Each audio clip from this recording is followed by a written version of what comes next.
Hey friends, welcome back to the channel with more of the Big Bang Theory. This is season 2, episode 13, and I've been having a lot of fun with this season. Last time we had Monty, the killer robot, destroyed, rest in peace. Barry Kripke's robot, the Kripke Crippler, I believe it's called, eventually destroyed it, and Barry is actually a really fun antagonist for our boys. He knows how to poke fun at them and has a good sense of humor, so... Uh, I can certainly see how they might find him insufferable, but at least Sheldon does. But I hope he shows up in future episodes.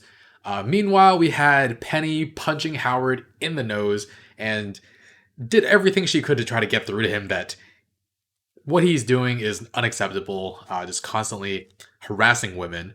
And I don't think she got through to him, but hopefully something will be able to by the end of, I don't know, this season, next season, 3 seasons from now? I don't know. Anyway, guys, I'm excited to continue. If you want to watch the full reaction or you want to see episodes a week early, you can check out Patreon in the link in the description below. Otherwise, take a quick moment to leave a like and let's get started. The worst tapioca pudding is better than the best pudding of any other flavor. Never had, actually.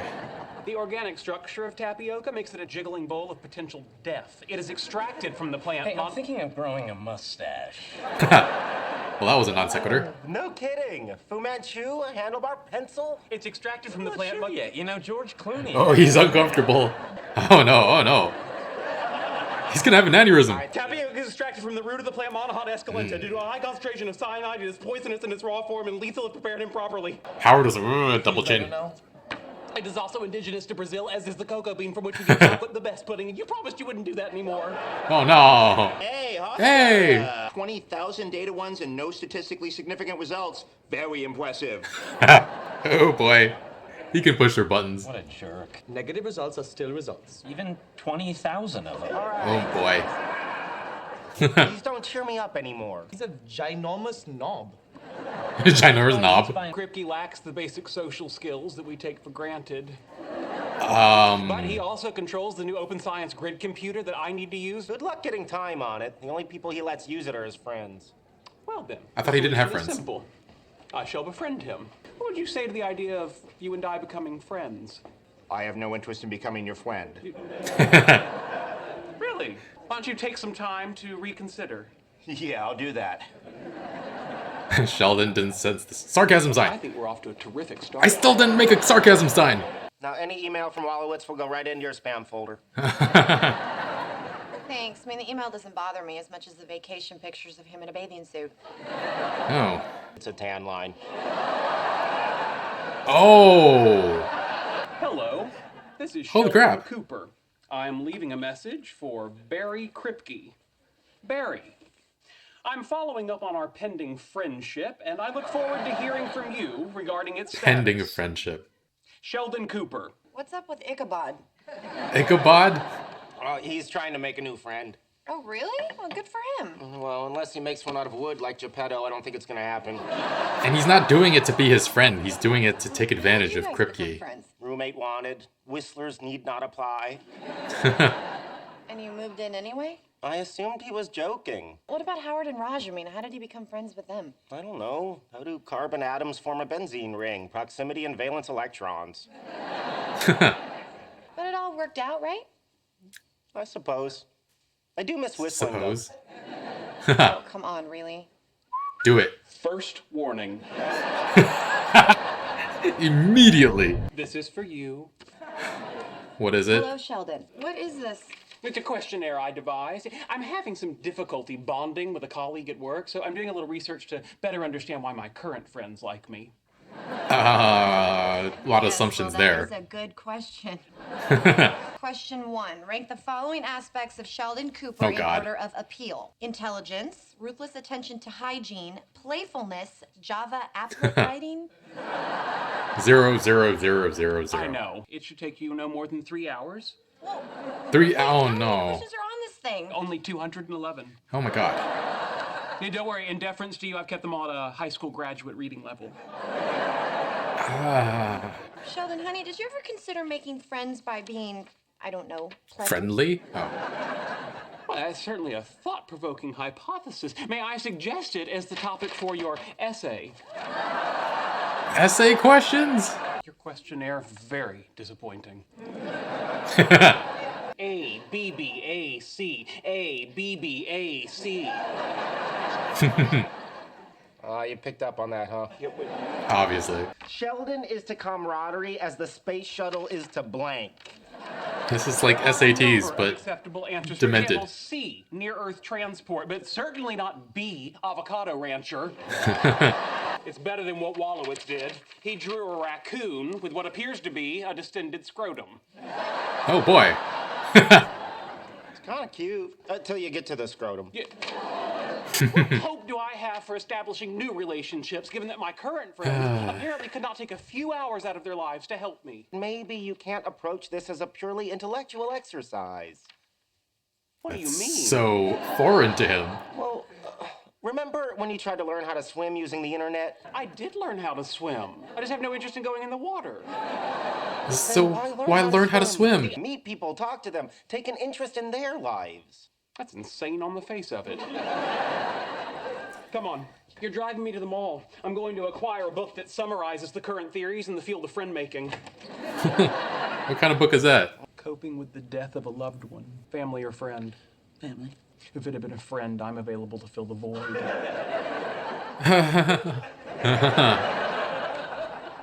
Excuse me, do you have any books about making friends? They're all for little kids. They're right over there by the wooden train set. Oh, I love trains. Still a child. I bet you do. Oh, my, that's awfully sticky. Sticky. Ugh. Jerry the Gerbil and the bullies on the bus. Reddit not helpful. Aww. Stu the cockatoo is new at the zoo. I don't like birds. They scare me. Me too. Aww. Curious George's monkey. Somewhat anthropomorphized, but yes. Say, maybe sometime you and I could go see monkeys together. Would you like that? Oh no. Okay. I'm your new friend Sheldon. No, you're not. Let's go. We were really hitting it off. Don't look up those cameras. Yeah, that would be dicey, man. What did you put for his favorite amino acid? Lysine.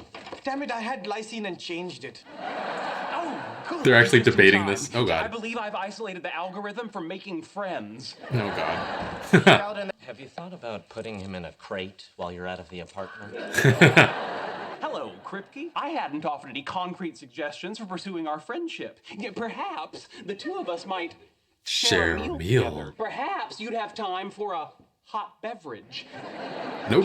Tell me an interest of yours. Oh, no, I'm sorry. I have no desire to get in the water till I absolutely have to. Tell me another interest Swimming. of yours. Hang on, Kripke. A loop counter and an escape to the least objectionable activity. Howard, that's brilliant. Oh. I'm surprised you saw that. He fixed it. I would like to propose that we do that together. No. Yes, I'll pay. Oh, there we go. Goodbye. Friendship. Time to learn rock climbing. Oh god. Rock climbing's pretty fun. You afraid of heights, Cooper? Hardly. Fear of heights is illogical. He has a fear of falling. Fear of falling, on the other hand, is prudent and evolutionary. Come on, they have birthday parties here. Little kids climb this. Come on, Sheldon, you can do it. Entire job. Parents must be so proud. Oh, he's gonna Small amount of incontinence just now, but the website said that's to be expected. incontinence. You're doing it. Look at you, Cooper. You're almost halfway to the top. I am? Don't look down. Oh, damn it. It is a fear of heights. I feel somewhat like an inverse tangent function that's approached an asymptote.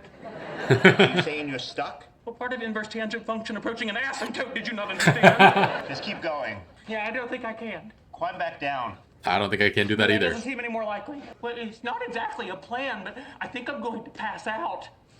Oh, there we go. He's just dangling there.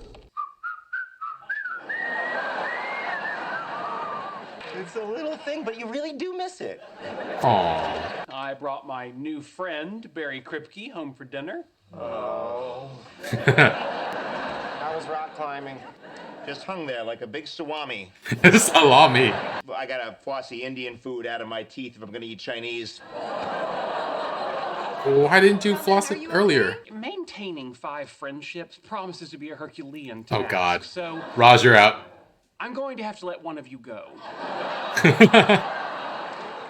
Yay, let it be me. Let it be me. Let it be me. Yes. Leonard, you Really? are my roommate. You are safe. What is this, The Bachelor? You're not available for video games during the Jewish high holidays. Guilty as charged. I'm out. You two are safe. Come on, what do I have to do? Is it gonna be Okay, Penny? you know That would be what? really I see where sad. this is. I'm not a scientist, so just Penny, tell me Penny, what- Penny, everything you're saying is true, but please allow me to continue. Raj, you're out. Saw that coming. Your responses to the questionnaire were truly disturbing. How could you for a moment think that my favorite amino acid is Oh, God. glutamine? I like to floss before I eat, so my gum pockets are open for new food.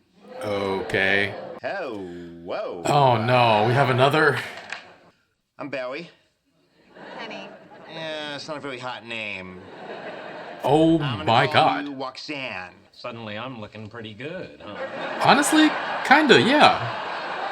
Exactly what I was thinking. So, Kripke, I was wondering if there's any chance you could get me some time on the Open Science Grid computer. No. Nope. But we're friends. No, my friend. There's an official schedule. I have no control over it. Oh wow. Wow. Entire endeavor seems to have been an exercise in futility. You're gonna kick him out? Raj, you're back in. Holy crap. You're just gonna go back into this friendship after he Gotta give dumped him you? credit for sticking with it. Hey, he came back? You almost made it to the top this time. Good for him. Good for him. It's funny, but good for him. All right, this episode was such an interesting mix of sweet, ridiculous, and creepy. Sheldon trying to make friends. Only room for 5 friends, though. Penny thought she was going to be the odd one out, but it turns out it was Raj. I don't know how I knew it was going to be him, but it just felt like it in that kind of situation. But yeah, how would that group dynamic even work? It's not like Howard and Leonard would stop being friends with Raj and hanging out with him, right? So do they not just do group hangouts anymore with the 4 of them or 5 of them with if Penny's there? Or does Sheldon not talk to Raj when they hang out? I mean, I guess if Penny's there, Raj isn't talking anyway, but we've established already that it has to be a group dynamic of 4. In that Chinese restaurant, they were talking about how to split everything evenly. So maybe he planned on having Kripke join them. I don't know. But speaking of Kripke, poor him. Sheldon is so eager to be his friend only to use him. And Kripke is kind of antagonistic toward him, but he was just starting to become friends with Sheldon. He was letting his guard down. And when Sheldon finds out that his friendship doesn't mean he can get the spot for the, I want to say, Open Science Grid computer. I don't know if that's right and what it is. But just as he finds out, he's like, oh, I don't want to be friends with you anymore. You're Raj, you're back in. Yeah, regardless of how fond or not fond of Kripke, Kripke is of Sheldon, it has to sting a little to be used like that, right? I don't know. I mean, that's why. I mean, I used to daydream a lot. I was like, if I'm ever super rich, I'm keeping it to myself as much as possible, even with people I'm dating, because I'd have to find the right moment to tell somebody I'm romantically interested in, because I do not want someone to date me for my money. And I mean, hey, the chances of me getting extremely rich are extremely low, but one can daydream, right? But yeah, 2 episodes in a row that we've seen Kripke, because I just mentioned last time in his introduction that I like him as an antagonist. So it was nice to know that they are setting him up as a recurring character. They don't really bring back old storylines that much, but I'd understand if Kripke was like extra antagonistic the next time we see him due to the way Sheldon treated him this time. But it made for some really comical moments in this episode. Penny starting with asking how Sheldon has any friends to begin with, and how Leonard just filled out an application to be a roommate, and how Sheldon's flyer said whistlers not apply. That one short burst of whistling got him his first warning. I guess one more and it will likely earn a strike in Sheldon's strike system. And yeah, Sheldon started chatting up a little girl in the kids section of that bookstore, not realizing how that might seem. It's kind of sweet that he's so innocent and can't think of a reason why that would be a bad idea or come off the wrong way. But it also means he's also extremely unknowledgeable about a lot of different things going on in society. Like similar to a Forrest Gump, but for like opposite reasons. It feels like he might be insulated from a lot of the bad things that happen in the world. But given how his brain works and how it's wired, it's probably for the best that he focuses on science than the big social issues. After all, his idea to fix the Israeli government's oppression of Palestinians was to build a Mecca in Mexico. If we build it, they will come. Oh my god. Actually, in that sense, he kind of reminds me of a certain New York City mayoral candidate that is overwhelmingly confident that their intelligence has given them the answer to solve a bunch of different political problems, despite the fact that he's completely detached from the activism that, like, the activists who will be affected by the decisions he makes. Anyway, my point was that Sheldon, because of his intelligence, believes wholeheartedly that he is right about things, even though he doesn't have the sufficient information to make these decisions. Got sidetracked there. What other funny things does he do? Made a survey for all his friends to answer. Oh my god. Being his friend is so much work. So what eventually gets Raj out of his friend group was his inability to identify his favorite amino acid. And then Sheldon made a flowchart to try to figure out how to befriend Kripke. Got stuck in a loop that Howard had to break him out of. I thought Howard was just messing with Sheldon, but apparently he was actually helping out. So good for him. Side note, that shirt Sheldon was wearing while working through the flowchart and calling Barry had stripes and wings on it. Kind of looks like the S.H.I.E.L.D. logo. I'll show it right here. Agents of S.H.I.E.L.D. hadn't aired yet, but given that he's a fan of comic books, Marvel comic books, it's possible it's a S.H.I.E.L.D. shirt, right? But yeah, eventually the least objectionable action is rock climbing. That was so much fun. Sheldon claimed he wasn't afraid of heights, he was afraid of falling. That didn't really hold water. The sprawling out like that was just super funny. And yeah, Kripke eventually made it to their apartment where, as I said before, I kind of felt bad based on how cavalierly Sheldon treated their friendship. Though the show does a good job of not making him too easy to sympathize based on how he talks to Penny. Changes her name to Roxanne because Penny isn't a hot enough name. And Howard honestly might have had the best line of the episode with how he didn't look so bad now compared to Kripke. That was super funny. And I guess in his mind, he doesn't think he's so bad because there are others out there who are so much worse. Maybe he thinks like, hey, at least I'm just creepy and not like very, very creepy. Again, I don't know how his brain works. I don't know how he thinks, but yeah, this episode also reminded me at the start that I need to try tapioca pudding. I've had tapioca in like bubble tea before, or as the West Coast likes to call it, boba. But yeah, funny that Sheldon won't take risks like having tapioca pudding or actually going swimming. He thinks that practicing on land is sufficient to do it well in real life when there's a crisis. So I hope there's never a flood in that area because he's going to be screwed. But yeah, despite showing us the overly cautious side of him this episode, he also goes back to the rock climbing gym even after fainting the first time, and I'm kind of impressed that he went back and faced his fear like that. I do feel bad for him being so afraid, but it's also super comical the way he just sprawled out there. Really, really solid episode in terms of the comedy, though. Really enjoyed it. Anyway, guys, thanks for watching. Leave a like, really helps out the channel. If you want to watch full reactions or early reactions, check out Patreon in the link in the description below. We have episodes coming out every Tuesday. Until next time, thanks for watching, and I'll see you guys soon. Bye, friends.